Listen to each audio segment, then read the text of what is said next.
जय श्री कृष्ण बच्चों। आज हम पढ़ रहे हैं हिंदी कक्षा 5 से पाठ 5 अनोखी सूझ। इस अनोखी सूझ पाठ को हम पढ़ चुके हैं और इसके प्रश्न संख्या 1 से 6 तक पहले हम कर चुके हैं। आज हम प्रश्न संख्या 7 से प्रश्न संख्या 12 को समझेंगे। प्रश्न संख्या 7 है, नीचे दिए गए वाक्य सही होने पर सही व गलत होने पर गलत का निशान लगाएं। इसमें सही और गलत का निशान है। अब आप इस लाइन को जब पढ़ेंगे तब आपको समझ में आएगा कि लाइन सही लिखी है या गलत लिखी है। सही लिखी है तो हम सही का निशान लगाएंगे। अगर ये लाइन गलत है, ये पढ़ने में आपको गलत लगता है, तो इसमें हम गलत का निशान लगाएंगे। क है, देवताओं और दानवों में युद्ध होता रहता था।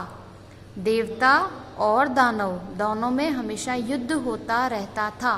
क्या ये बात सही है या गलत है? तो हाँ, ये बात सही है, क्योंकि देवता और दानव में हमेशा ही युद्ध होता रहता था। तो हम यहाँ पे सही का निशान लगा देंगे। ख है, देवता और दानव दोनों को एक ही कमरे में बैठाया गया। क्या देवता और दानव को एक ही कमरे में बिठाया था या उनको अलग अलग में बिठाया था? तो ये लाइन हो गई गलत, क्योंकि ब्रह्मा जी ने देवता को अलग और दानव को अलग, दोनों को अलग अलग कमरे में बिठाया था। इसलिए ये लाइन क्या हो गई? गलत। तो हमने यहाँ गलत का निशान लगा दिया।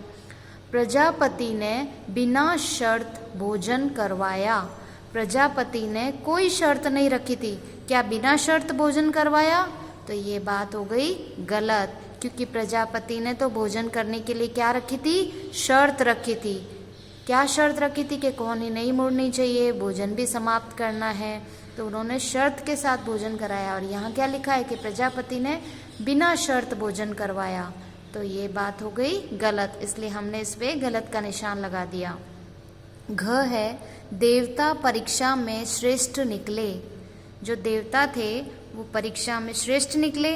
तो ये बात सही है या गलत? ये बात सही है, देवता परीक्षा में श्रेष्ठ निकले, इसलिए हमने यहाँ पे सही का निशान लगाया। प्रश्न संख्या 8 है, प्रजापति ने भोजन करने की क्या शर्त रखी? प्रजापति ने भोजन करने के लिए कौन सी शर्त रखी थी? क्या शर्त थी उनकी? उत्तर है, प्रजापति ने शर्त रखी कि भोजन बिना कोहनी मोड़े करना है। प्रजापति जी ने क्या शर्त रखी थी? कि भोजन तो करना है लेकिन कोहनी नहीं मुड़नी चाहिए।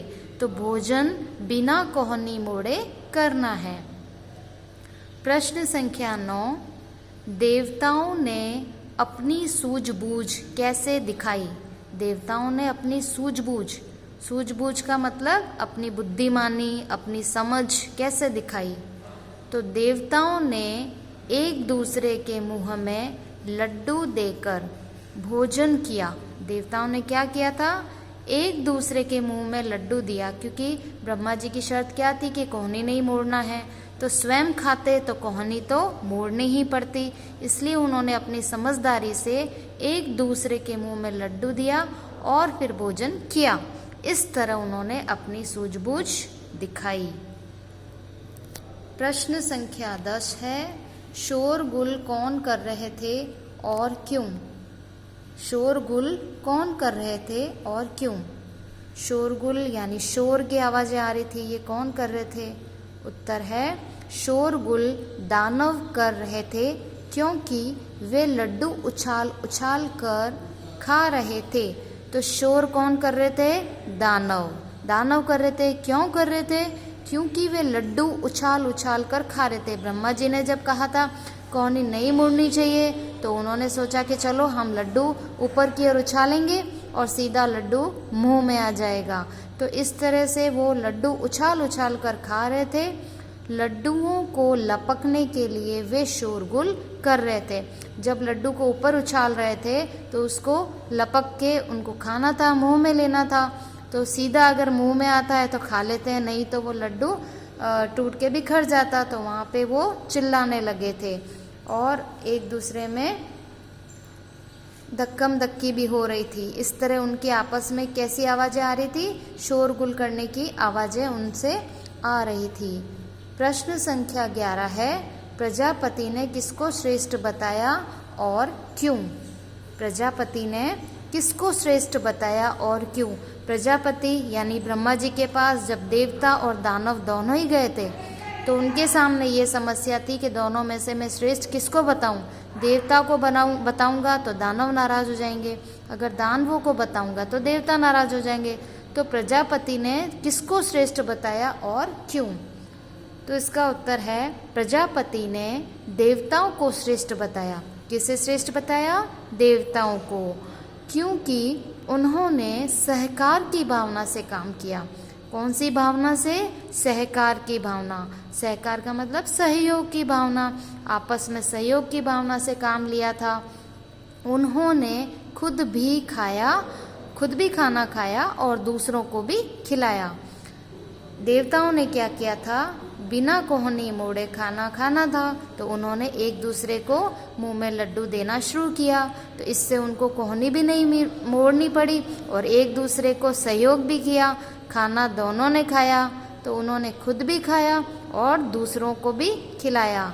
दूसरे ने उनके मुंह में लड्डू दिया, इन्होंने सामने वाले के मुंह में दूसरे को लड्डू दिया, तो आपस में एक दूसरे को लड्डू देने से उनका पेट भी भर गया, उन्होंने खुद भी खाना खा लिया और उन्होंने दूसरों को भी खिलाया। प्रश्न संख्या 12 है, टूट पड़ना एक मुहावरा है जिसका अर्थ है झपटना। इसी प्रकार नीचे लिखे मुहावरों का अर्थ बताइए। टूट पड़ना, टूट पड़ने का एक अर्थ क्या है? झपटना। तो इसी तरह जो नीचे 2 मुहावरे लिखे हैं हमें इसका अर्थ बताना है। तो टूट पड़ने का अर्थ क्या हुआ? झपटना। अब है पहला चूर चूर होना। चूर चूर होना एक मुहावरा है, अब इसका हम अर्थ क्या बताएंगे? बिखर जाना। चूर चूर होना का मतलब बिखर जाना।